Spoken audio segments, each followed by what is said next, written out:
बच्चों सुन लो, हमारा जो टॉपिक है आज का, आज हम पढ़ने वाले हैं ध्वनि के बारे में, ठीक है। और इससे पहले बच्चों जितने भी चैप्टर है सारा हमारा खत्म हो गया और ये हमारे सिलेबस का लास्ट चैप्टर है और आज ही हमारा खत्म हो जाएगा। पूरी वीडियो बनाएंगे और जो बच्चे नहीं आए वो वीडियो में से देख कर लिखेंगे। उनको एक दिन का टाइम दिया जाएगा लिखने के लिए, ठीक है, जो बच्चे नहीं आए। तो बच्चों आज जो हमारा टॉपिक है, आज जो हम पढ़ने वाले हैं ध्वनि के बारे में पढ़ने वाले हैं, साउंड के बारे में पढ़ने वाले हैं। सबसे पहला सवाल आता है कि ध्वनि होता क्या है, साउंड होता क्या है, ठीक है बच्चों। तो ये एक प्रकार की एनर्जी है, एक प्रकार की ऊर्जा है जिससे हमें सुनने में सहायता मिलती है। बिना साउंड के, बिना ध्वनि के हम किसी भी चीजों के नहीं सुन सकते आवाज को, ठीक है।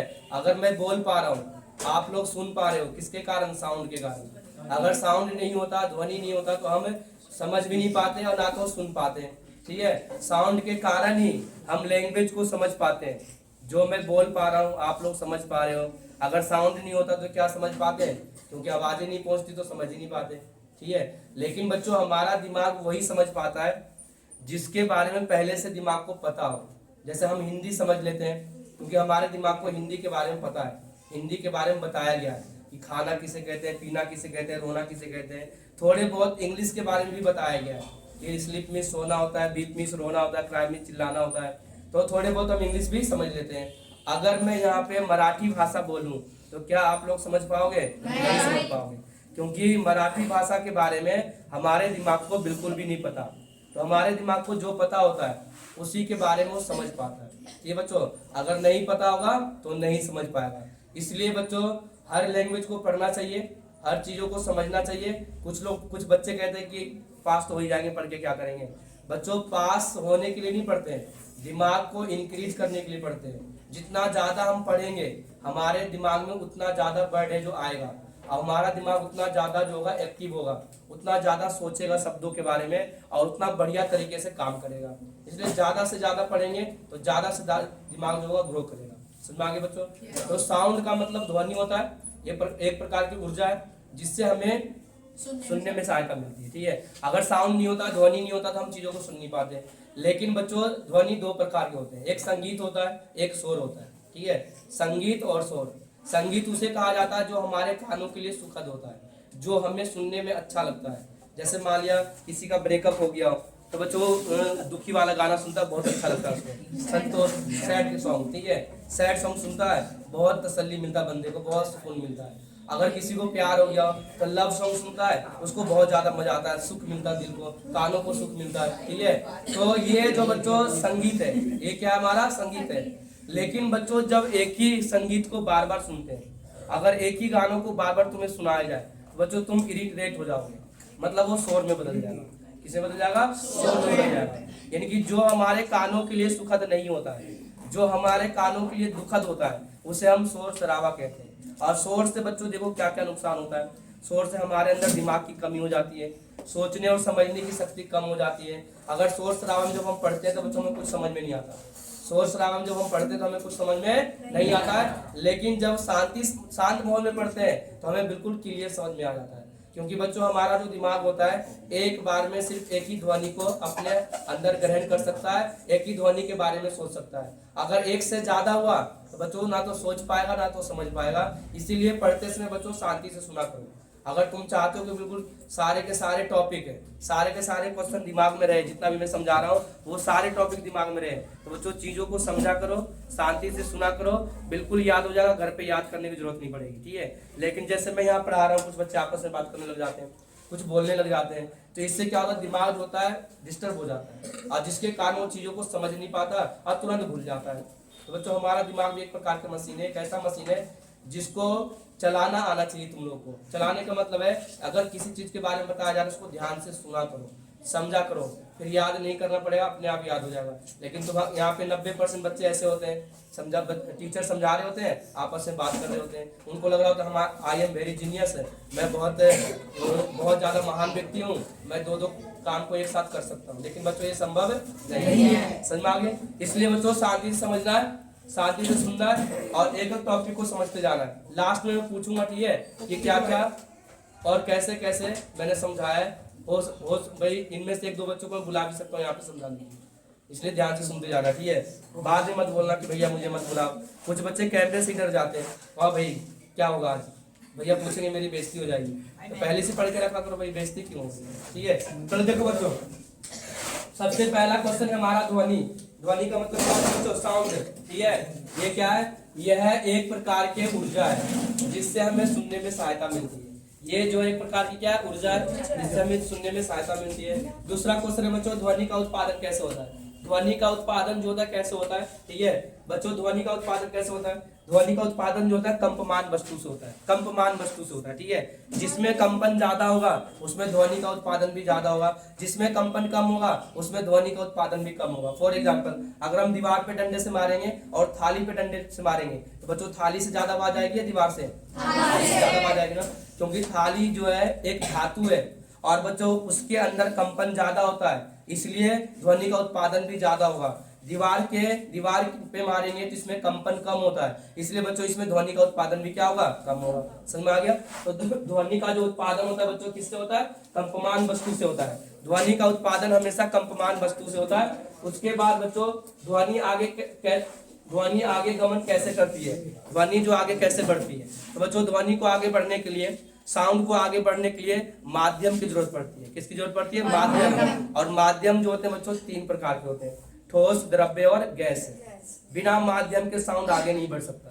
जैसे बच्चों मैं बोल रहा हूँ, ये हमारे जो यहाँ पे एयर पार्टिकल्स है, हवा के जो कण है, उस कणों से टकराकर मेरी आवाज सभी के पास पहुंच पा रहा है। ठीक है, पहुंचने के बाद कान से पर्दे से टकराया, कान के पर्दे से जैसे टकराता है वहां पे तेज वाइब्रेशन होता है, तेज कंपन होता है। और हमारे कान के पर्दे से जुड़ा होता है तंत्रिका कोशिका। क्या जुड़ा होता है? तंत्रिका कोशिका। और तंत्रिका कोशिका क्या करता है? उस मैसेज को, उस आवाज को दिमाग में पहुंचा देता है। उस आवाज को कहां पहुंचा देता है? दिमाग में पहुंचा देता है। और फिर दिमाग उसके बारे में व्याख्या करता है कि क्या बोला जा रहा है, क्या सुना जा रहा है। अगर दिमाग को पता होगा उसके बारे में तो वो सोचेगा कि ऐसा नहीं बोलना चाहिए था, ऐसा बोलना चाहिए था। अगर उसके बारे में दिमाग को नहीं पता होगा तो इग्नोर कर देगा, उसको पता ही नहीं रहेगा तो क्या बताएगा। अगर मैं यहाँ पे उर्दू में पढ़ाने लग जाऊँ, क्या बता पाऊंगा? तुम लोग बता पाओगे? अगर मैं यहाँ पे पंजाबी पढ़ाने लग जाऊँ, कुछ कुछ समझ में आएगा, कुछ कुछ नहीं आएगा समझ में। अगर उड़िया में पढ़ाने लग जाओ, कुछ भी नहीं समझ पाओगे। अगर साउथ इंडियन का लैंग्वेज बोलने लग जाओ तो तुम्हारा दिमाग तो ऐसे ही बोर हो जाएगा, पता नहीं भैया क्या बोले जा रहे हैं, ऐसे सुनते रहोगे, समझ में नहीं आएगा। तो हमारा दिमाग अगर पता होगा तो एक्सप्लेन करेगा, नहीं पता होगा तो एक्सप्लेन नहीं करेगा। तो बच्चों जितना ज्यादा हम लैंग्वेज जानते हैं, जितना ज्यादा तुम लैंग्वेज सीखोगे, तुम्हारा दिमाग उतना ज्यादा इंक्रीज होगा। अगर कम लैंग्वेज सीखोगे कम इंक्रीज होगा।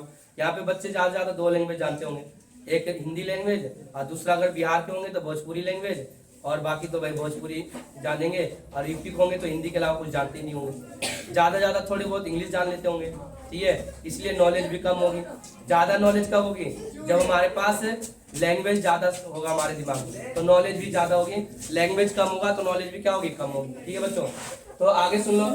ठोस, द्रव्य और गैस है। क्या नहीं देख रहा है? वीडियो बन रहा है। इधर आ, इधर आ जा भाई। चला गया क्या?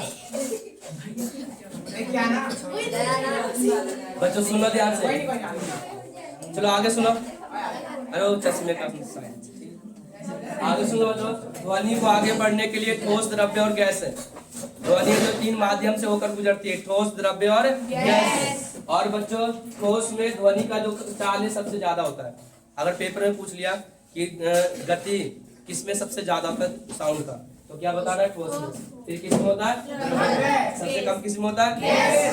बच्चों इस पे एक सवाल पूछा गया था कि तुम और तुम्हारे दोस्त दोनों चांद पर गए। पिछली बार पूछा गया था पेपर में, तुम दोनों चांद पर गए हो, ठीक है, और तुम्हारा दोस्त जो है तुमसे कुछ दूरी पे खड़ा है और बहुत तेज तेज चिल्ला रहा है, लेकिन तुम्हारे पास आवाज नहीं आ रही है, बस मुंह चलाता हुआ दिख रहा है, ऐसे ऐसे जैसे मुंह चलाते नहीं है, ऐसे आवाज पहुंच रही है, ऐसे बहुत तेज तेज चिल्ला रहा बंदा, बहुत तेज तेज चिल्ला रहा, कुछ बताने की कोशिश कर रहा है, लेकिन कान तक आवाज नहीं आ रही। क्या कारण है? क्योंकि बच्चों वहां पे माध्यम नहीं है। चांद पे क्या नहीं है? माध्यम नहीं है। गैस नहीं होगा तो माध्यम भी नहीं होगा। माध्यम नहीं होगा तो क्या हम सुन पाएंगे? नहीं सुन पाएंगे। अगर चांद पे डीजे भी बजा देंगे ना तब भी आवाज नहीं आएगी। 10-15 डीजे लगा देंगे तब भी आवाज नहीं आएगी। अंतरिक्ष में भी डीजे बजा देंगे तब भी आवाज नहीं आएगी, क्योंकि वहां पे माध्यम नहीं है। बचपन में बच्चों सुना होगा, जैसे मान लिया हमने 2 बोतल लिया प्लास्टिक के, दोनों को पीछे से छेद कर लिया, धागा से बांध दिया और लंबा सा धागा दूसरी तरफ भी बांध दिया, उधर भी बोतल भी बांध दिया। अब बच्चों जब यहाँ पे बोलते हैं इस तरीके से या प्लास्टिक के जो गिलास होता है ना, हाँ भैया। गिलास लेना है, पीछे की तरफ छेद करके धागा बांध देना है और दूसरी तरफ भी ऐसे करना है। और जब यहाँ से बोलोगे तो दूसरी तरफ सुनाई देगा। क्योंकि धागा जो होगा, धागा जो होना चाहिए बिल्कुल खिंचा हुआ होना चाहिए, लूज नहीं होना चाहिए, खिंचा हुआ होना चाहिए, तभी आवाज पहुंचेगी। क्योंकि बच्चों धागा जो होता है वो माध्यम के रूप में काम करता है। किसके रूप में काम करता है? माध्यम के रूप में। और आसानी से आवाज पहुंच जाती है, आसानी से हमारी आवाज पहुंच जाती है। अब देखो मोबाइल फोन से हम बात करते हैं, ठीक है। अब सोच रहे भैया इसमें तो कोई तार भी नहीं लगा हुआ। पहले तो टेलीफोन में तार भी लगा होता था, लंबा सा पहले तार लगा होता था, ठीक है। लेकिन बच्चों अब तो तार भी नहीं लगा रहता, तब भी हमारी आवाज दूसरे तक पहुंच जाती है। क्योंकि बच्चों हमारी आवाज सबसे पहले जो सैटेलाइट लगे हुए हैं, हमारे पृथ्वी के ऊपर बहुत सारे सैटेलाइट लगे हुए हैं, हमारी आवाज पहले सैटेलाइट के पास जाती है, उसके बाद दूसरे पास बन जाती है जहाँ भेजना होता है, ठीक है। इतना तगड़ा सिस्टम लगा हुआ, सोच लो आगे जाकर क्या होगा भाई। समझ में आ गया ना? ठोस, द्रव्य और गैस 3 प्रकार के माध्यम है। उसके बाद बच्चों देखो संपीड़न क्या होता है। उसके बाद क्या हमारा संपीड़न क्या होता है? बच्चों ध्यान से सुनते जाओ। जैसे हम बोलते हैं तो हमारी जो आवाज है वो बाहर के कणों से टकराती है, ठीक है। जैसे मान लीजिए हमारा ये जो हमारा एटमॉस्फेयर है, ठीक है, और हमने यहाँ से बोलना शुरू किया, इसमें बहुत सारे क्या धूल के कण है, बहुत सारे क्या है धूल के कण है। जैसे बच्चों हम बोलते हैं तो एक कण जो होता है दूसरे कणों से जाके टकराता है, एक कण जो होता है दूसरे कणों से टकराता है, ठीक है। एक कण जो होगा दूसरे कणों से टकराएगा और जैसे ही दूसरे कणों से टकराएगा वो कंपन हो जाएगा, वो कंपित हो जाएगा। और जैसे वो कंपित होगा तो तीसरे कणों से टकराएगा, फिर चौथे, पांचवें, छठे, सातवें, आठवें, नौवें, जब तक कान तक नहीं जाएगा तब तक टकराता ही रहेगा, ठीक है। इस तरीके से हमारी आवाज आगे की तरफ जाती है। अब देखो एक कण जो इसके पास जाएगा तो पास जाएगा ना, पास जाएगा तब तो टकराएगा, दूर से तो टकराएगा नहीं। टकराने का मतलब क्या होता है? एक दूसरे के करीब जाना। और जैसे ही एक दूसरे के करीब जाएगा तो बच्चों उच्च दाब का क्षेत्र बनेगा, मतलब प्रेशर ज्यादा बनेगा। उच्च दाब का क्षेत्र को मतलब प्रेशर ज्यादा बनेगा। जैसे ही इसके पास आएगा तो प्रेशर क्या हो जाएगा? ज्यादा हो जाएगा। इसी को हम संपीड़न कहते हैं। तो बच्चों मैंने यहाँ पे ये लिखा है कि जब एक वस्तु कंपन करती है तो अपने आसपास की वायु को संपीड़ित करती है, अपने आसपास की वायु को क्या कर लेती है? संपीड़ित, और जिसके कारण उच्च दाब का निर्माण होता है। किसका निर्माण होता है? उच्च दाब का निर्माण होता है। इसी को हम संपीड़न कहते हैं। और संपीड़न को बच्चों सी से दर्शाते हैं। किससे दर्शाते हैं? सी से दर्शाते हैं। अब विरलन में निम्न दाब का क्षेत्र बनेगा। अब जैसे मान लिया ये जो दो कण टकरा गए, टकराने के बाद ये वाला कण कहाँ जाएगा? आगे की तरफ बढ़ेगा, और ये वाला जो कण होगा पीछे की तरफ चला जाएगा, अपने पोजीशन पे चला जाएगा। तो एक दूसरे से दूर चले जाएंगे ना, और जब एक दूसरे से दूर जाते हैं तो निम्न दाब का निर्माण होता है। संपीड़न का मतलब जहाँ पे अधिक दाब हो, और विरलन का मतलब जहाँ पे क्या हो? कम दाब हो, ठीक है। तो जहाँ पे कम दाब होता है, देखो यहाँ पे जब कंपमान वस्तु पीछे की ओर कंपन करती है, पीछे की ओर, इधर की ओर, ठीक है, तो निम्न दाब का निर्माण होता है। कौन सा दाब का निर्माण होता है? निम्न दाब का निर्माण होता है। और इसी को हम क्या कहते हैं? विरलन कहते हैं, यानी कि आर से दर्शाते हैं। समझ में आ गया? उसके बाद बच्चों ध्वनि तरंगे के कौन कौन से अभिलक्षण है? मोस्ट इंपोर्टेंट है, हमारा ध्यान रखना, कई बार जो पेपर में आ चुका है, इंपोर्टेंट डाल लेना इसमें, ठीक है। ध्वनि तरंगे के कौन कौन से अभिलक्षण है? पहला अभिलक्षण तरंग दैर्ध्य, दूसरा आवर्ती, तीसरा आयाम, चौथा आवर्तकाल और पांचवा तरंग वेग। इनके बारे में बच्चों एक एक करके हम पढ़ने वाले हैं। सबसे पहले आता है बच्चों तरंग दैर्ध्य क्या होता है?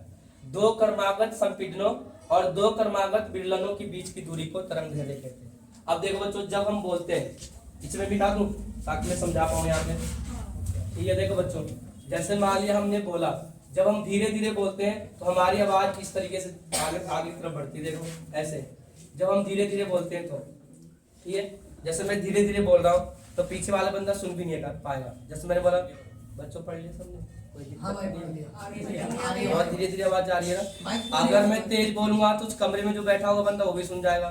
तो बच्चों जब हम धीरे धीरे बोलते हैं तो हमारी आवाज इस तरीके से आगे जाती है, और जब हम तेज बोलते हैं तो हमारी आवाज बच्चों इस तरीके से आगे बढ़ती है, ऐसे, ठीक है, ऐसे बढ़ती है और दूर तक आवाज चली जाती है, ठीक है। तो बच्चों ये हो गया विरलन, ये क्या हो गया? विरलन। और नीचे वाला जो होता है वो संपीड़न होता है। नीचे वाला कौन होता है? संपीड़न होता है, नीचे सी होता है। तो दो विरलनों और दो संपीड़नों के बीच की दूरी को क्या लिखा मैंने यहाँ पे? देखो, दो क्रमागत संपीड़नों और दो क्रमागत विरलनों के बीच की दूरी को तरंग दैर्ध्य कहते हैं। मतलब इन दोनों के बीच की दूरी को हम क्या कहते हैं? तरंग दैर्ध्य कहते हैं। दोनों के बीच की दूरी को, दो विरलनों और दो संपीड़नों के बीच की दूरी को क्या कहेंगे? तरंग दैर्ध्य कहेंगे। और बच्चों उल्टा बाई, उल्टा वाई का मतलब लेमडा, इसे क्या कहते हैं? लेमडा कहते हैं। उल्टा वाई लिख देना है, जैसे वाई लिखते हैं ना उसको उल्टा करके लिख देना है, इसे हम लेमडा कहते हैं। तो बच्चों तरंग धैर्य को लेमडा से दर्शाते हैं, यानी कि उल्टा वाई से दर्शाते हैं। क्या करना है? उल्टा वाई से दर्शाते हैं, ठीक है ना। उल्टा वाई को क्या कहते हैं? तरंग धैर्य कहते हैं, उल्टा वाई करते हैं। ओके, और बच्चों इसे ग्रीक भाषा में लेमडा कहा जाता है। ग्रीक भाषा में क्या कहते हैं? लेमडा कहते हैं। और इसका एसआई मात्रा क्या बच्चों? मीटर है, क्योंकि दूरी की बात हो रही है ना, दूरी की बात हो रही है यहाँ से यहाँ तक है, इसे हम क्या कहेंगे? मीटर कहेंगे। उसके बाद बच्चों अगला क्वेश्चन आता है, आवर्ती किसे कहते हैं? एक सेकेंड में कुल दोलनों की संख्या को, एक सेकेंड में कितने बार जो कंपन हो रहा है, एक सेकेंड में कितने बार कंपन हो रहा है, उसी को बच्चों आवर्ती कहते हैं। अब जैसे मान लिया एक ड्रम लिया और ड्रम पे बजाना शुरू कर दिया बिना सोचे समझे, तेज बजाए जा रहे, तो एक सेकंड में कितने बार कंपन हुआ वो, एक सेकंड में कितने बार कंपन हुआ, उसी को हम क्या कहेंगे बच्चों? आवर्ती कहेंगे। क्या कहेंगे उसको? आवर्ती कहेंगे, जितने बार भी कंपन होगा, ठीक है। उसके बाद बच्चों आवर्ती को न्यू से दर्शाते हैं, वी को थोड़ा टेढ़ा कर देना, ये वी लिखा है इसको थोड़ा टेढ़ा कर देना, इसे न्यू कहते हैं। क्या कहते हैं इसको? न्यू कहते हैं। इसे क्या कहा जाता है? न्यू। और बच्चों इसका एसआई मात्रक हर्ट्ज है।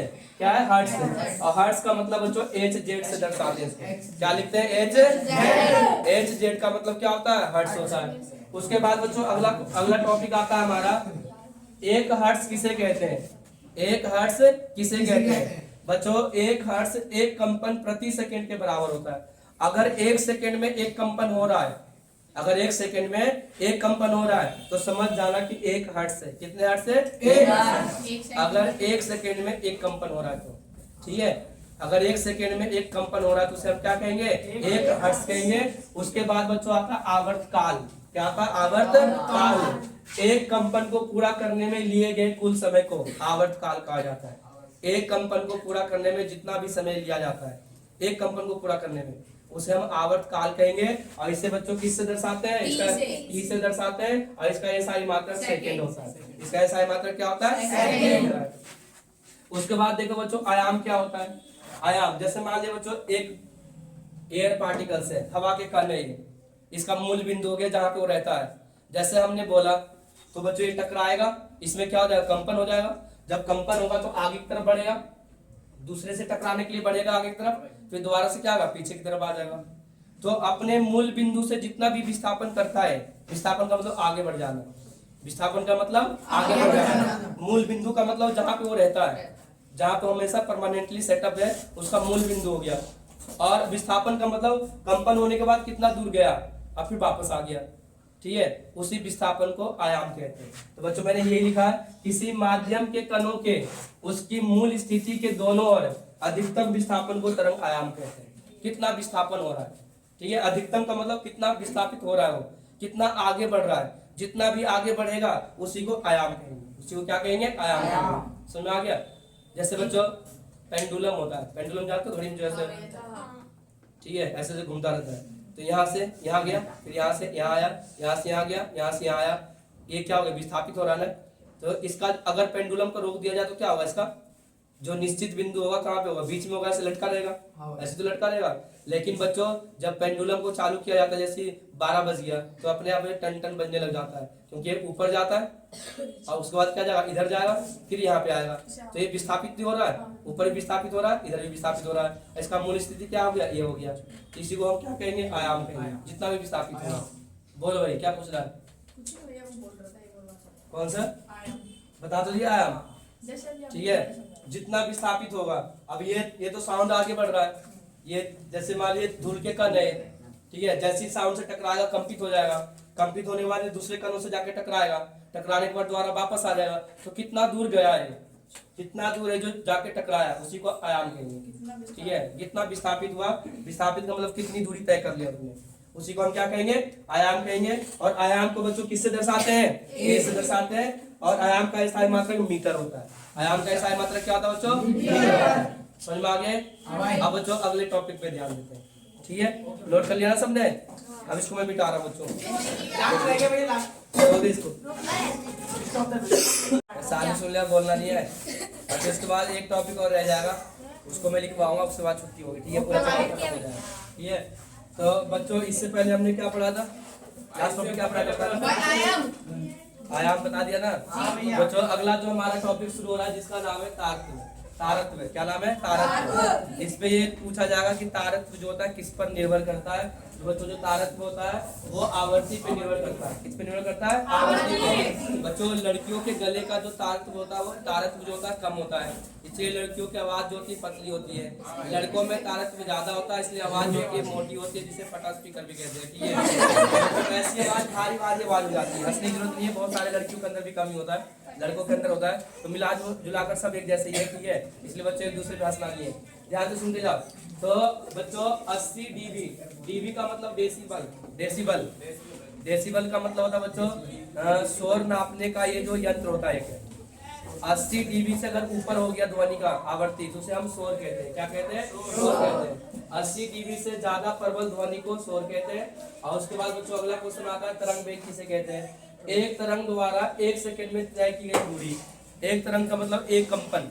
जैसे मान लिया हमने बोला तो 1 सेकंड में कितनी दूरी तय कर रहा है, जितनी दूरी भी तय करेगा उसे हम तरंग वेग कहेंगे। क्या कहेंगे? उसको हम तरंग वेग कहेंगे। एक तरंग द्वारा 1 सेकंड में तय की गई कुल दूरी को तरंग वेग कहते हैं। और इसका फॉर्मूला होता है बच्चों लैम्डा अपॉन में टी। भाई लैम्डा का मतलब तरंग वेग है, वी का मतलब तरंग वेग और टी का मतलब क्या हो गया? उसके बाद आता है बच्चों ध्वनि का परावर्तन किसे कहते हैं? परावर्तन का मतलब टकरा जाना। परावर्तन का मतलब होता है टकराकर इधर उधर चले जाना। जैसे बच्चों हम बोलते हैं तो हमारी आवाज जो है दीवारों से टकराती है, ये बोर्ड से टकराता है, उसके बाद कई दूसरे डायरेक्शन में मुड़ जाता है, उसी को ध्वनि का परावर्तन कहते हैं। जैसे बच्चों लाइट का रिफ्लेक्शन होता है, जैसे प्रकाश का परावर्तन होता है, उसी तरीके से ध्वनि का भी परावर्तन होता है। ठीक है, तो बच्चों मैंने यहाँ पे ये लिख रखा है कि प्रकाश की तरह ध्वनि भी तब ठोस सतह से टकराती है। ठीक है बच्चों, तब की जगह जब लिख लो। प्रकाश की तरह ध्वनि भी जब ठोस सतह से टकराती है तो लौटती है। लौटती का मतलब टकराकर वापस आ जाती है। इसे हम ध्वनि के परावर्तन कहते हैं। क्या कहते हैं इसको? ध्वनि का परावर्तन कहते हैं। और ध्वनि के परावर्तन के नियम क्या है बच्चों? पहला नियम देख लो, आपतित तरंग ध्वनि तरंग, परावर्तित ध्वनि तरंग और अभिलंब। देखो आपतित ध्वनि तरंग का मतलब जो आ रही है, जो ध्वनि आती है उसे आपतित कहते हैं, जो टकराकर चली जाती है उसे परावर्तित कहते हैं। अब बीच में जो 90 डिग्री का कोण बनाता है उसे अभिलंब कहते हैं। ये तीनों एक ही बिंदु पर स्थित होते हैं। ये तीनों जो होते हैं एक ही बिंदु पर स्थित होते हैं। उसके बाद बच्चों ध्वनि का आपतन कोण हमेशा ध्वनि के परावर्तन कोण के बराबर होते हैं। ये ध्वनि का आपतन कोण हो गया, ये ध्वनि का परावर्तन कोण हो गया, ये हमेशा बराबर होते हैं। ये हमेशा क्या होंगे? बराबर होंगे। अगर ये 40 डिग्री का है तो ये भी 40 डिग्री का होगा, अगर ये 90 डिग्री का है तो ये भी 90 डिग्री का होगा। समझ आगे बच्चों? वही खाली कमरे में जब हम बोलते हैं तो हमारी आवाज गूंजती है। ठीक है, कई बार सुनाई देती है। जैसे बच्चों फॉर एग्जांपल मैं इस कोने में जाके बोलूंगा, आवाज गूंज रही है ना पूरा? थोड़ी थोड़ी आवाज अलग नहीं आ रही, गूंजती नहीं आ रही नजर। यहाँ पे बहुत सारे बच्चे बैठे हुए इसलिए कम गूंज रही होगी, लेकिन बच्चों जब मैं खाली कमरे में बोलूंगा तो आवाज गूंजेगी। ठीक है, कौन आ रहा? वहाँ पे साउंड का रिफ्लेक्शन हो रहा है, ध्वनि का परावर्तन हो रहा है, इसलिए हमारी आवाज गूंजती है। खाली कमरे में बोलते हैं या खाली हॉल में बोलते हैं तो हमारी आवाज गूंजती है। हमारी आवाज जो होती है गूंजती है। ठीक है बच्चों, पुराने पिक्चरों में देखा होगा जो हीरो होता है पहाड़ी इलाकों में जाके चिल्लाता है, अपना नाम चिल्लाता है, या जिससे वो प्यार करता है उसका नाम चिल्लाता है। जैसे बच्चों काजल काजल काजल चिल्लाया, भाई पहाड़ी इलाकों में जाकर एक हीरो जो है अपने हीरोइन का नाम लेकर चिल्ला रहा है काजल काजल काजल, उधर से आवाज आएगी काजल काजल काजल, आवाज आती है ना। भाई कुछ मूवी में तो ऐसा बताया गया कि इधर से अपना नाम चिल्लाओ, उधर से उसका नाम सुनाई देगा जिससे तुम प्यार करते हो। ये पागलपंती है, ऐसा कुछ नहीं होता, ऐसा कुछ नहीं होता। ठीक है, लेकिन बच्चों हाँ, जब हम पहाड़ी इलाके में चिल्लाते हैं, चाहे कुछ भी बोले, जरूरी नहीं कि नाम ही बोलेंगे, जो भी बोलना है बोलो, वही आवाज कुछ सेकंड बाद इसे सुनाई देती है। ठीक है, अगर हम अपना नाम चिल्ला रहे हैं डियर संदीप सर तो वहाँ पे आएगा dear Sandeep sir, dear Sandeep sir, dear Sandeep sir, ऐसे आवाज आती है। ठीक है बच्चों, तो इसी को हम प्रतिध्वनि कहते हैं। इसी को हम क्या कहते हैं? प्रतिध्वनि कहते हैं। जब ध्वनि का परावर्तन एक बार हो, कितने बार हो? एक बार, उसे प्रतिध्वनि कहा जाता है। और इसका एग्जाम्पल पूछेगा तो बताना, जब हम पहाड़ी इलाकों में चिल्लाते हैं या पहाड़ी इलाकों में तेज बोलते हैं तो हमारी आवाज जो है वही सुनाई देती है, उसी को हम क्या कहते हैं? प्रतिध्वनि कहते हैं। और बच्चों मैंने यही पे लिखा है, जब ध्वनि का परिवर्तन एक बार होता है, जब ध्वनि का परिवर्तन एक बार होता है उसे हम क्या कहते हैं? प्रतिध्वनि कहते हैं। और बच्चों उसके बाद होता है अनुरणन। क्या होता है बच्चों? जैसे हम खाली कमरों में बोलते हैं तो हमारी आवाज गूंजती है, हमारी आवाज जो है गूंजती है, क्योंकि बच्चों खाली कमरे में हमारी आवाज का परिवर्तन है जो कई बार होता है। जब हम खाली कमरे में बोलते हैं तो कई बार जो साउंड का रिफ्लेक्शन होता है, ठीक है, इसलिए आवाज गूंजने लग जाती है। तो जब ध्वनि का परिवर्तन कई बार हो, बार बार हो, कई बार का मतलब बार बार हो, उसे हम अनुरणन कहते हैं। तो बच्चों मैंने यहाँ पे यही लिखा है, जब ध्वनि का परिवर्तन बार बार होता है तो उसे हम क्या कहते हैं, अनुरणन कहते हैं। और सबसे ज्यादा इंपॉर्टेंट टॉपिक हमारा यही है। पेपर में 3 नंबर का सवाल आएगा, अनुरणन को कम करने के लिए हमें क्या करना चाहिए। अनुरणन को कम करने के लिए हमें क्या करना चाहिए। बच्चों खाली कमरे में तो आवाज गूंजती है, अगर कमरे में सामान रख देंगे तो क्या आवाज गूंजेगी, नहीं गूंजेगी। या तो बच्चों पर्दे लगा देना चाहिए, दरवाजे और खिड़की पे मोटे पर्दे लगा देना चाहिए ताकि ध्वनि का परिवर्तन ना हो और अनुरणन ना हो। या तो कमरे में कालीन बिछा देना चाहिए, ठीक है, या तो फायर वाले सीटें रख देना चाहिए, गद्दे रख देना चाहिए, सोफा रख देना चाहिए ताकि ध्वनि का परिवर्तन ना हो। या तो बच्चों ध्वनि पट रख देना चाहिए। ध्वनि पट एक यंत्र होता है जो साउंड पे एब्जॉर्ब कर लेता है, वहां पे ध्वनि का परिवर्तन नहीं होता। और इसका प्रयोग हॉल में किया जाता है, मूवी का सिनेमा हॉल जो होता है, सिनेमा हॉल में बच्चों ध्वनि पट का प्रयोग किया जाता है। किसका प्रयोग किया जाता है, ध्वनि पट का प्रयोग किया जाता है। तो जब ध्वनि का परिवर्तन बार बार होता है उसे अनुरणन कहते हैं, और जब ध्वनि का परिवर्तन एक बार होता है उसे हम प्रतिध्वनि कहते हैं। प्रतिध्वनि एक कुछ सेकंड बाद दोबारा सुनाई दे जाती है, अनुरणन कई बार सुनाई देता है, जैसे खाली कमरे में जब हम बोलते हैं या हॉल में बोलते हैं। समझ में आ गया बच्चों। उसके बाद बच्चों अगला आता है, देखो ये प्रतिध्वनि अनुरणन में क्या अंतर है, इसका आंसर खुद लिखना है। एक बार मैं समझाता हूँ। प्रतिध्वनि ध्वनि का परिवर्तन एक बार होता है, अनुरणन ध्वनि का परिवर्तन बार बार होता है। प्रतिध्वनि कुछ सेकंड बाद दोबारा सुनाई देता है, लेकिन अनुरणन में ऐसा बार बार सुनाई देता है, कई बार सुनाई देता है। एक ही ध्वनि कुछ देर बाद सुनाई देता है, लेकिन इस बार कई बार सुनाई देता है और हम समझ में नहीं पाएंगे। खाली कमरे में जब हमारी आवाज गूंजती है तो क्या हम समझ पाते हैं क्या आवाज आ रही वापसी, नहीं ना। तो ऐसा तो अंतर लिख, 2 अंतर लिख लेना, ठीक है। उसके बाद तो ध्वनि के परिवर्तन का उपयोग क्या क्या है, आखिर इसका उपयोग कहाँ कहाँ किया जाता है। सबसे पहला उपयोग बच्चों देखो मेगाफोन में किया जाता है। भाई पहले आइसक्रीम वाला आता था, बजाता हुआ आता था ऐसे पौ पौ पौ पौ, ठीक है। तो बच्चों उसमें ध्वनि का परिवर्तन होता है, ठीक है, उसमें क्या होता है, ध्वनि का परिवर्तन होता है। लाउड स्पीकर में ध्वनि का परिवर्तन होता है। हॉर्न जो होता है और शहनाई, जो शहनाई बजाता है शादियों में जो बजता है, ठीक है, अब तो बंद हो गया, उसके अंदर भी ध्वनि का परिवर्तन होता है, ठीक है बच्चों। और देखो स्टेथोस्कोप, आला जिसे बोलते हैं, स्टेथोस्कोप में बच्चों इसका प्रयोग किया जाता है। स्टेथोस्कोप ध्यान से सुना, डॉक्टर के पास जो होता है वो हार्ट चेक करता है, हमारे पल्स चेक करते हैं कि किस स्पीड से हार्ट बीट चल रहा है, उसे स्टेथोस्कोप कहा जाता है। उसमें भी ध्वनि का परिवर्तन होता है, ठीक है। आवाज आती है, जैसे बच्चों हम यहाँ पे नस पे लगाएंगे तो अगर हमें बुखार होगा तो हमारे जो हार्ट बीट होता है तेज हो जाता है, तो उसमें तेज आवाज आती है, डप डप डप डप डप डप वैसे, ठीक है। अगर हम नॉर्मल है तो धीरे धीरे आवाज जाएगी। तो स्टेथोस्कोप से हमें पता चलता है कि लड़का बीमार है कि नहीं है। और उसके अंदर क्या होता है, ध्वनि का परिवर्तन होता है। ध्वनि पट में भी ध्वनि का परिवर्तन होता है। इसका प्रयोग हॉल में किया जाता है, सिनेमा हॉल में किया जाता है, बड़े बड़े हॉल में किया जाता है, समारोह में किया जाता है। समझ में आ गया। क्या सभ्यता परिसर, सभ्यता परिसर का मतलब बच्चों हमारे जो सुनने की क्षमता है, आप कितने तक सुन सकते हैं उसके बारे में बात करने वाले हैं। और ये जो टॉपिक बच्चों हमारे लिए बहुत ज्यादा इंपॉर्टेंट टॉपिक है, इसलिए इसमें जितने भी मैंने लिख रखा है इसमें से बच्चों पेपर में बार बार आता है, बार बार है जो इसमें पेपर में पूछा जाता है, इसलिए ध्यान से सुनते जाना है। सभ्यता परिसर का मतलब होता है बच्चों मनुष्य जो है कितने से कितने हर्ट्ज तक सुन सकता है। जो मनुष्य है 20 हर्ट्ज से लेकर 20 किलो हर्ट्ज तक सुन सकता है। 20 किलो हर्ट्ज का मतलब 20,000 हर्ट्ज। 20 किलो हर्ट्ज का मतलब क्या होता है, 20,000। जो मनुष्य है 20 हर्ट्ज से 20,000 हर्ट्ज तक सुन सकता है, या तो 20 किलो हर्ट्ज से, या किलो लगा देना है या तो 20,000 लिख देना, ठीक है, बात एक ही है। उसके बाद बच्चों 5 वर्ष से कम आयु के बच्चे और कुत्ते, जो कुत्ते होते हैं और 5 साल से कम एज के जो बच्चे होते हैं वो 25 किलो हर्ट्ज तक के ध्वनि को सुन सकते हैं। 25 किलो हर्ट्ज तक के ध्वनि सुन सकते हैं जो कुत्ते होते हैं और जो बच्चे होते हैं। मतलब बच्चे जो होते हैं कुत्ते के समान सुनते हैं, ठीक है। जितना कुत्ता सुन सकता है उतना बच्चे भी सुन सकते हैं। उसके बाद बच्चों अपसर्व्य ध्वनि क्या होता है, सुन लो ध्यान से। 20 हर्ट्ज से कम आवृत्ति वाली ध्वनि को अपसर्व्य ध्वनि कहते हैं। 20 हर्ट्ज से कम, अगर 20 हर्ट्ज से कम है तो उसे हम अपसर्व्य ध्वनि कहते हैं। बच्चों भूकंप आने से पहले अपसर्व्य ध्वनि का उत्पादन होता है, ठीक है, उत्पन्न होता है। इसलिए बच्चों भूकंप आने से पहले जो कुछ जीवधारी होते हैं, जैसे जानवर होते हैं, जैसे बच्चों हाथी है, कुत्ते हैं, बहुत सारे ऐसे जानवर हैं, भूकंप आने से पहले वो भागने लग जाते हैं क्योंकि उनको पहली सुनाई पड़ जाता है कि भूकंप आने वाले हैं। अब भूकंप कैसे आता है बच्चों, जब 2 प्लेटें आपस में टकराती है, जब 2 प्लेटें आपस में टकराती है तो उनको पता चल जाता है, उनको आवाज आ जाती है कि अब जो भूकंप आने वाले, इसलिए डर से भागना शुरू कर देते हैं। लेकिन हम कब भागते हैं, जब मकान गिर जाता है, पंखा हिलने लग जाता है, तभी हम भाग पाते, नहीं तो नहीं भाग पाते। तो बच्चों समझ में आ गया। तो जानवरों को पहले ही पता चल जाता है कि भूकंप आने वाला है, लेकिन हमें पता नहीं चलता। तो बच्चों 20 हर्ट्ज से कम आवृत्ति वाले ध्वनि को क्या कहते हैं? अपसर्व्य ध्वनि कहते हैं। अब देखो बच्चों, अपसर्व्य ध्वनि कौन सुनता है या कौन इसका इस्तेमाल करता है? गेंडे। गेंडे जो है 5 हर्ट्ज की ध्वनि का प्रयोग करके, गेंडे जो है 5 हर्ट्ज की ध्वनि का प्रयोग करके एक दूसरे से बातें करते हैं। जैसे एक गेंडा दूसरे गेंडे से बातें करता है, कितने 5 हर्ट्ज की ध्वनि का उपयोग करके एक गेंडे दूसरे गेंडे के संपर्क में रहते हैं।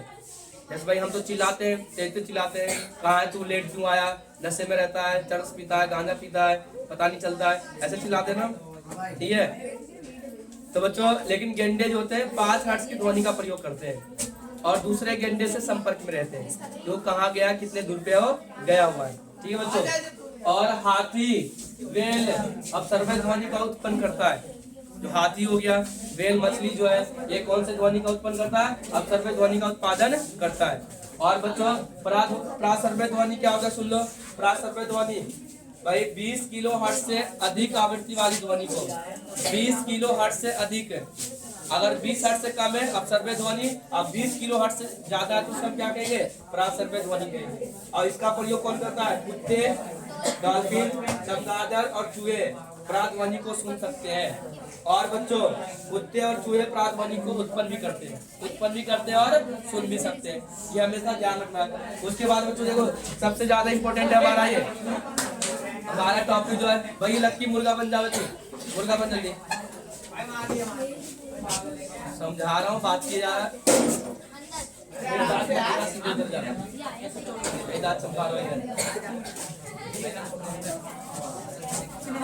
ये सबसे मुर्गा बना।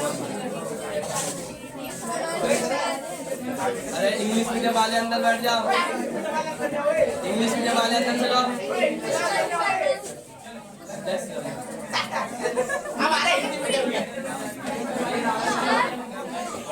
इंग्लिश मीडियम वाले अंदर चलो भाई। सुनो, एक टॉपिक रह गया हमारा बच्चों, हमारा एक टॉपिक रह गया है प्राध्वनि। प्राध्वनि क्या होता है? सुनो ध्यान से, प्राध्वनि का अनुप्रयोग लिखते हैं। प्राध्वनि का प्रयोग कहाँ कहाँ किया जाता है, इसके बारे में बात करते हैं। अंदर चले जाओ शिवानी भाई। प्राध्वनि का प्रयोग कहाँ कहाँ होता है बच्चों? प्राध्वनि का प्रयोग मानव शरीर के यांत्रिक अंगों को देखने के लिए किया जाता है। मानव शरीर के यांत्रिक अंग, जैसे बच्चों लीवर हो गया, पित्ताशय हो गया, गर्भाशय हो गया, गुर्दे हो गया, हृदय हो गए, इनके जांच के लिए अल्ट्रासाउंड करवाते हैं। अल्ट्रासाउंड का मतलब बच्चों प्राध्वनि करवाते हैं। प्राध्वनि का अनुप्रयोग है, प्राध्वनि का अनुप्रयोग जो है मानव शरीर के आंतरिक अंगों को चेक करने के लिए किया जाता है। जैसे किडनी हो गया, लीवर हो गया, पीठ की थैली हो गया, गर्भाशय हो गया और हृदय हो गया, इनके जांच के लिए हम प्राध्वनि का प्रयोग करते हैं। उसके बाद बच्चों अगर गुर्दे के अंदर, अगर किडनी के अंदर छोटे छोटे पथरी आ जाए, अगर किडनी के अंदर पथरी आ जाए, उस पथरी को छोटे छोटे टुकड़ों में बांटने के लिए, उस पथरी को छोटे छोटे टुकड़ों में बांटने के लिए हम प्राध्वनि का प्रयोग करते हैं।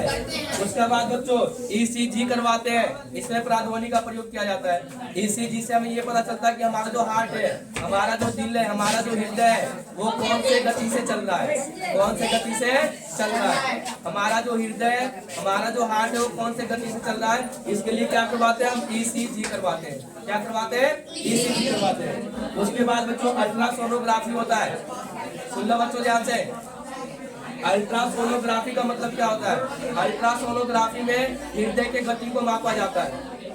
हृदय की गति को मापने के लिए अल्ट्रासोनोग्राफी हम करते हैं। तो बच्चों ये था हमारा आज का चैप्टर। अब पूरा चैप्टर हमारा खत्म हो गया।